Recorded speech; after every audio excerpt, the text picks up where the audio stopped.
Hi everyone. இந்த video மூலிமா நம்ம லேசர் பீம் வெல்டிங்கை பற்றி தான் பார்க்க போகிறோம்.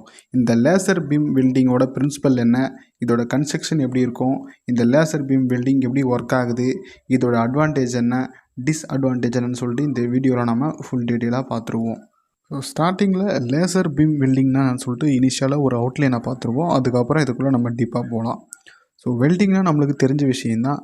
ரெண்டு மெட்டலை ஒன்றா ஒட்ட வைக்கிறதுக்காக ஹீட் எனர்ஜி உருவாக்குறோம். அந்த ஹீட் எனர்ஜி மூலிமா அந்த ரெண்டு மெட்டல் ஒன்றா ஒட்டிக்குது. இதை வெல்டிங்னு சொல்லுவோம். இதுவே இந்த மெட்டலை வெல்டு பண்ணுறதுக்காக ஹீட் எனர்ஜியை உருவாக்குறதுக்காக லேசர் லைட்டை உருவாக்கி அது மூலயமா ரெண்டு மெட்டலை வெல்டு பண்ணுறதுக்கு பேர் தான் லேசர் வெல்டிங்குன்னு சொல்லுவாங்க. இந்த லேசர் வெல்டிங்கால் என்ன அட்வான்டேஜ்னு பார்த்தோம்னா, இது மூலயமா மெட்டலையும் ஒட்ட வைக்கலாம், அதே போல் தெர்மோபிளாஸ்டிக்கையும் மெட்டல் கூட ஒட்ட வைக்கலாம். நெக்ஸ்ட்டு இந்த லேசர் வெல்டிங் மிஷின் பார்த்தோம்னா எலக்ட்ரிக் எனர்ஜியை ஹீட் எனர்ஜியாகவும் லைட் எனர்ஜியாகவும் கன்வெர்ட் பண்ணுது. ஸோ நம்ம இன்புட்டாக எலக்ட்ரிக் எனர்ஜியை கொடுக்கும்பொழுது அந்த லேசர் மிஷின் அதை வாங்கிட்டு நம்மளுக்கு அவுட்புட்டாக லேசர் லைட்டையும், அந்த லேசர் லைட்டு ஒரே இடத்துல குவிஞ்சிருந்தால் அந்த லைட்டோட இன்டென்சிட்டி ரொம்ப அதிகமாக இருக்கும். ஸோ அந்த இன்டென்சிட்டி அதிகமாக இருக்கிறதால அந்த லேசர் லைட்டு எந்த ஆப்ஜெக்ட் மேலே போடுதோ அந்த ஆப்ஜெக்ட் வந்து ஓவராக ஹீட் ஆகும். அந்த ஹீட்டு மூலிமா அந்த ஆப்ஜெக்டை நம்ம வெல்டு பண்ணிக்கலாம், இல்லை கட்டும் பண்ணிக்கலாம். அடுத்ததாக இந்த லேசர் வெல்டிங்கை எங்கெங்கே யூஸ் பண்ணுறாங்கன்னு சொல்லிட்டு பார்த்தோம்னா, எலக்ட்ரிக்கல் டேர்மில் எங்கே மைனூட்டாக சின்ன ஒரு வெல்டிங் பண்ணணுமோ அந்த இடத்துக்கெல்லாம் இந்த லேசர் வெல்டிங்கை யூஸ் பண்ணுவாங்க. இது மட்டும் இல்லாமல் நிக்கல், அலுமினியம், டங்ஸ்டன், டைட்டானியம் இது போல் எல்லா மெட்டலையுமே வந்து இந்த லேசர் வெல்டிங்கை யூஸ் பண்ணி கட் பண்ணலாம், இல்லை வெல்டிங்கும் பண்ணிக்கலாம். ஸோ நெக்ஸ்ட்டு இந்த லேசர் லைட்டு எப்படி உருவாக்குறாங்கன்னு சொல்லிட்டு பார்ப்போம். அதுக்கு முன்னாடி இந்த லேசரோட அப்ரிவேஷனை பார்ப்போம். Light amplification stimulated emission of radiation, இதுதான் லேசரோட விரிவாக்கம். நெக்ஸ்ட்டு இந்த லேசர் வெல்டிங்கோட கன்ஸ்ட்ரக்ஷனை பார்ப்போம். இதில் மெயின் எக்யூப்மெண்ட்டாக ரூபி கிறிஸ்டலை யூஸ் பண்ணுறாங்க. இந்த ரூபி கிறிஸ்டலேருந்து தான் லைட் எனர்ஜி எமிட் ஆகும். ஸோ அந்த லைட் எனர்ஜி நல்லா எமிட் ஆகணுன்றதுக்காக இந்த ரூபி ராடை குரோமியம் இல்லைனா அலுமினியம் ஆக்சைடு இது போல் மெட்டல்ஸ்லாம் யூஸ் பண்ணி தான் இந்த ரூபி ராடை வந்து உருவாக்குறாங்க. அடுத்தது இந்த ரூபி ராடு மேலே ஃப்ளாஷ் லைட்டுன்னு சொல்லிட்டு ஒரு டியூப்பை வந்து ரவுண்ட் ஷேப்பில் சுற்றுறாங்க. ரவுண்ட் ஷேப்பில் சுற்றிட்ட பிறகு இந்த ஃப்ளாஷ் டியூபுக்கு சப்ளை கொடுக்கறதுக்காக ஒரு கெப்பாசிட்டர் மூலிமா கனெக்ஷன் கொடுத்துருப்பாங்க. இந்த கெப்பாசிட்டருக்கு தான் நம்ம இன்புட் பவரான எலக்ட்ரிக்கல் சப்ளையை கொடுக்கணும். அடுத்ததாக நம்ம ஏற்கனவே சொன்ன போல் இந்த ரூபி கிறிஸ்டலும் அந்த ரூபி கிறிஸ்டல் மேலே சுற்றிட்டு இருக்க இந்த ஃப்ளாஷ் லைட்டும் பார்த்தோம்னா ஒரு க்ளோஸ்டு ஒரு சேம்பருக்குள்ளே க்ளோஸ் பண்ணி வைக்கணும்.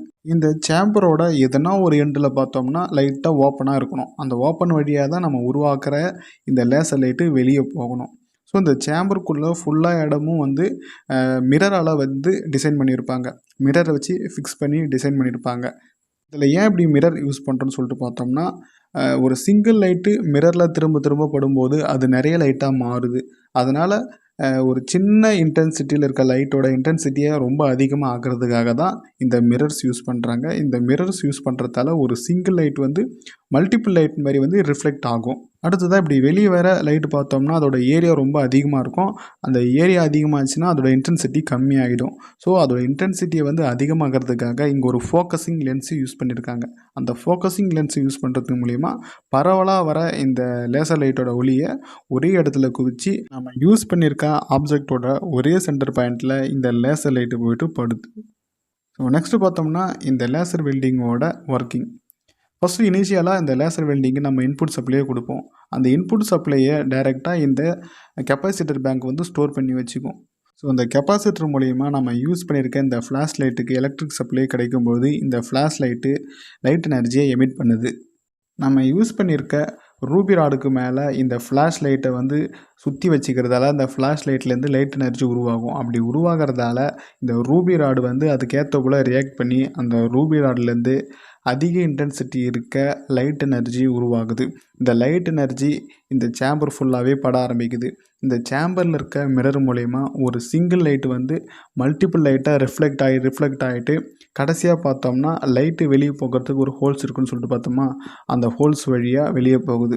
இப்படி வெளியே போகும்போது அதோட இன்டென்சிட்டியை இன்னும் அதிகமாகிறதுக்காக இங்கே ஒரு ஃபோக்கஸிங் லென்ஸை யூஸ் பண்ணி நம்ம ஒரே சென்டர் பாயிண்டில் இந்த லைட் எனர்ஜியை கொடுக்குறோம். ஸோ இந்த லேசர் லைட்டோட இன்டென்சிட்டி அதிகமாக இருக்கிறதால அந்த லேசர் லைட்டு ஒரே இடத்துல படும்பொழுது அந்த இடத்துல ஹீட் எனர்ஜி உருவாகுது. அந்த ஹீட் எனர்ஜியை யூஸ் பண்ணி நம்ம எந்த மெட்டலை வேணாலும் கட் பண்ணலாம், அதே போல் வெல்டும் பண்ணிக்கலாம். இந்த லேசர் வெல்டிங்கோட அட்வான்டேஜ்னு பார்க்கும்போது எஃபிஷியன்சி வந்து மற்ற வெல்டிங் கம்பேர் பண்ணும்போது ரொம்ப அதிகமாக இருக்கும். செகண்ட் பாயிண்ட்டு, எவ்வளோ சின்ன ஆப்ஜெக்டாக இருந்தாலும் அந்த சின்ன ஆப்ஜெக்டையும் நம்ம ஈஸியாக வெல்டு பண்ணலாம்.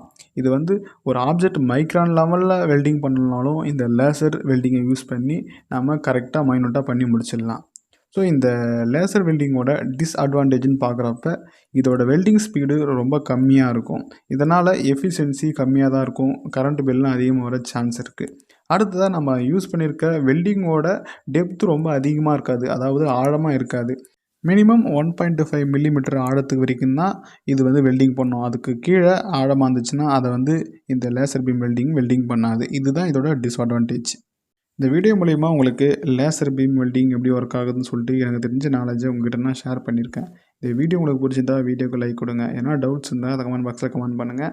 வேறு எதனா டாப்பிக்கில் நான் வீடியோ பண்ணணும்னா அந்த டாப்பிக்கை நீங்கள் தாராளமாக கமெண்ட் பாக்ஸில் கமெண்ட் பண்ணலாம். எலக்ட்ரிக்கல் சம்மந்தமான வீடியோஸ் தான் நம்ம சேனலை தொடர்ந்து போஸ்ட் பண்ணிகிட்டு இருக்கோம். எலக்ட்ரிக்கல் சப்ஜெக்ட் மேலே இன்ட்ரெஸ்ட் இருந்தால் நம்ம சேனலை சப்ஸ்கிரைப் பண்ணி நான் போடுற வீடியோஸ்லாம் தொடர்ந்து பார்த்து உங்கள் சப்போர்ட்டை கொடுங்க. மீண்டும் ஒரு நல்ல வீடியோவில் சந்திப்போம். நன்றி, வணக்கம்.